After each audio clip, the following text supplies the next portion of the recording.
Hi, I'm Morgan Turner, Health Education Assistant at the Human Development Institute and Special Olympics athlete and athlete ambassador.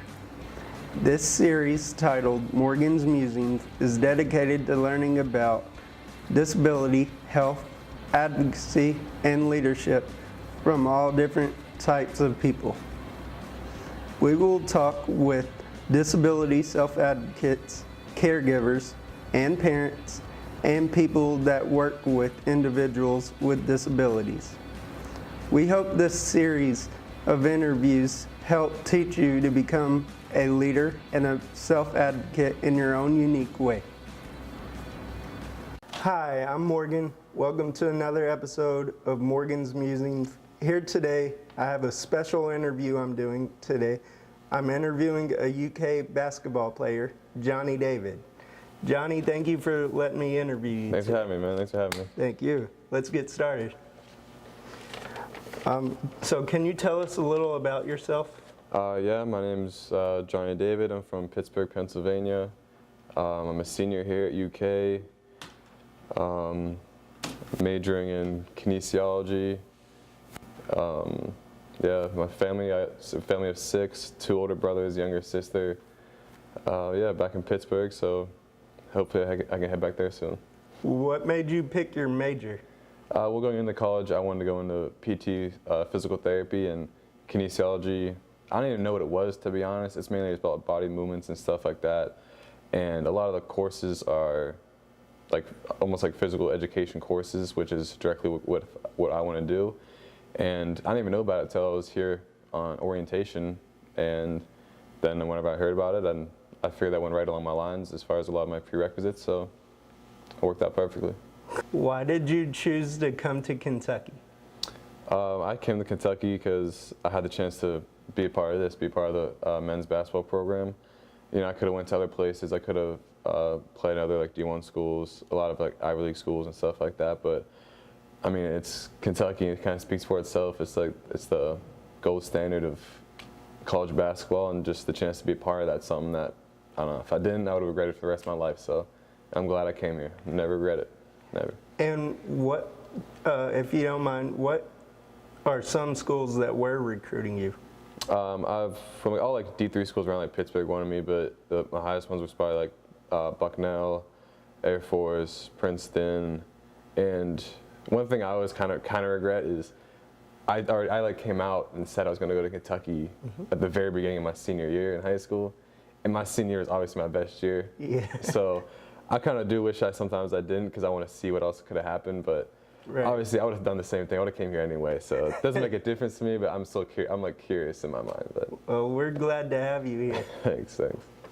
Is playing basketball something you've always wanted to do? Yeah, I'd say so since I was young.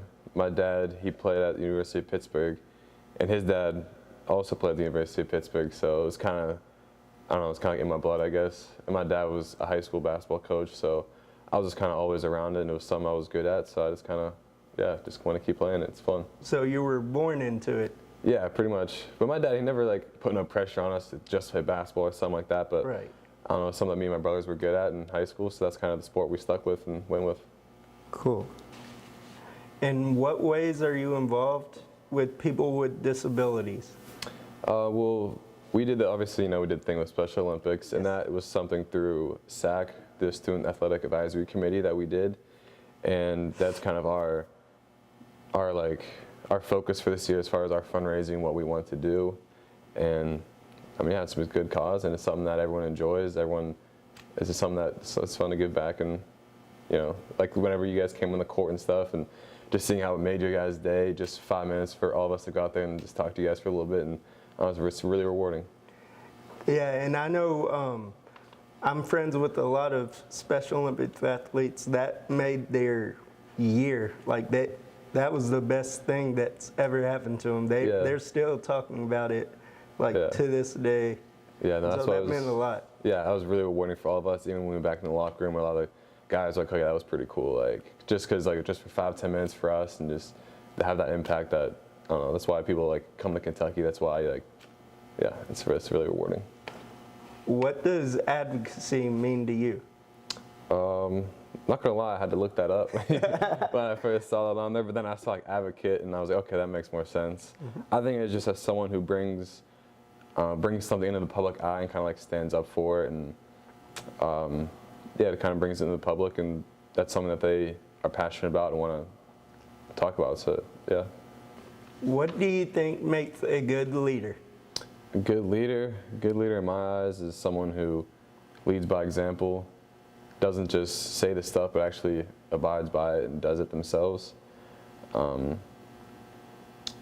who like talks a lot, as far as, and when I say that, I mean like on the court, like, because you can be a leader on and off the court, but I say on the court, I'd say you have to be able to talk and be able to communicate to others. I also think, like you said, being a leader on the basketball court, to me it's like putting the team first other than, you know, just yourself. And Yeah. I feel like that's what you do, Yeah. is put the team first. And Yeah, just you got to do whatever the team needs you to do, you know. Sir, what advice would you give someone that wants to try new things but may not have the confidence in doing it? I'd say try and keep an open mind about stuff. I feel like I'm one of those kind of people. I kind of keep an open mind to things. And when I was younger, I wasn't like that though. Yeah. I had like, and that's also important. I said have a good support group around you, as far as friends and family that kind of encourage you to do more things, get out there and expand your circle.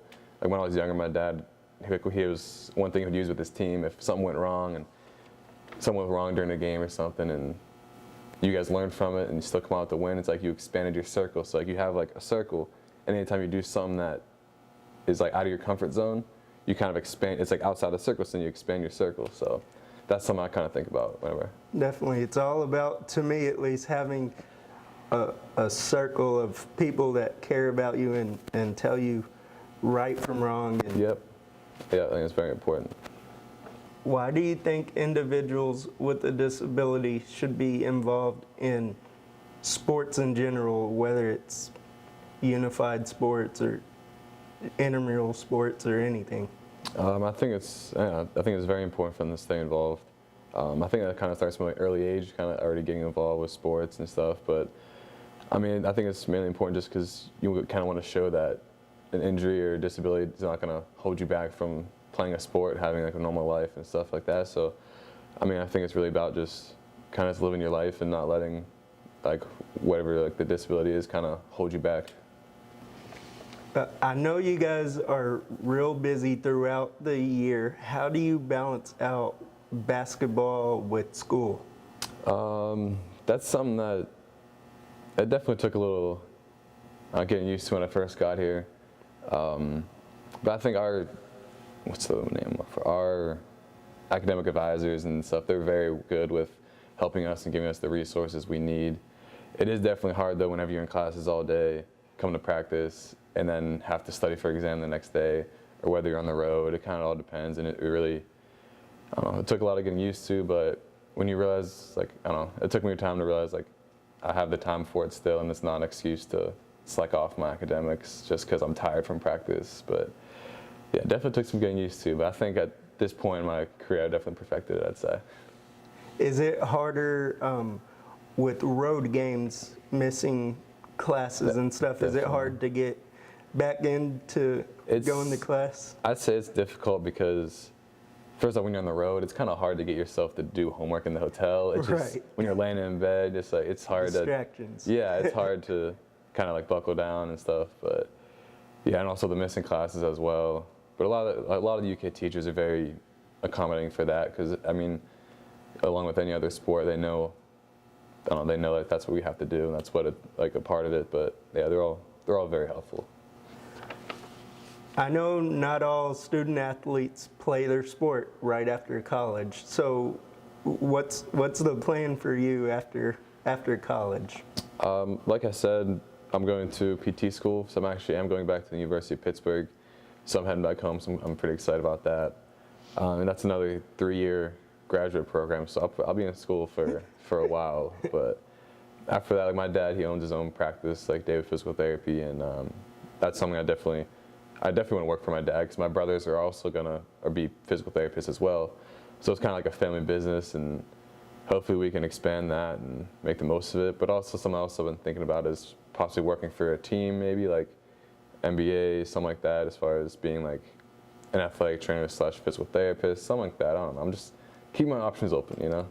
I think that also qualifies as being a leader, someone that wants to do something that maybe everybody doesn't want to do, like going back to school for, what, 3 years, you said? Yeah. I think that qualifies as a leader also. I appreciate that. But yeah, no, I was talking to one of my friends who just graduating with same as me, and they're kind of like scared, like, oh, it's like the real world, and I'm just like, well, I got 3 more years left of school, so I mean, it's still gonna be a cultural shock too, going from this to going back home. Yes. But yeah, I'm excited though. I'm excited. That will be fun. I'm happy for you. Appreciate it. Out of all the years you've been in Kentucky, like all the Kentucky teams you've been a part of, if you could choose one person to join this year's team, who would it be and why? That's a really good question. That's hard. That's a hard question too. I'm trying to think. Because a lot, I mean, you know the teams, but we could use a lot of people. I mean, not because we necessarily like need them, but just because they're that great a player. Like, anyone would help. Like, I was thinking like Bam, Malik, Jamal, like Fox. I feel like I don't think there's a specific person I can give you, because you could bring anyone back and they would definitely help out. But yeah, that was a good question. I don't know if I can give you a single person. That's all right. Yeah, like everyone's going through my mind right now. Like, you just look around and see all the banners down here. You can bring any of them back. Yeah. Well, thank you for letting us interview you today. Appreciate it. I had a lot of fun. Thanks for having me. Thank you.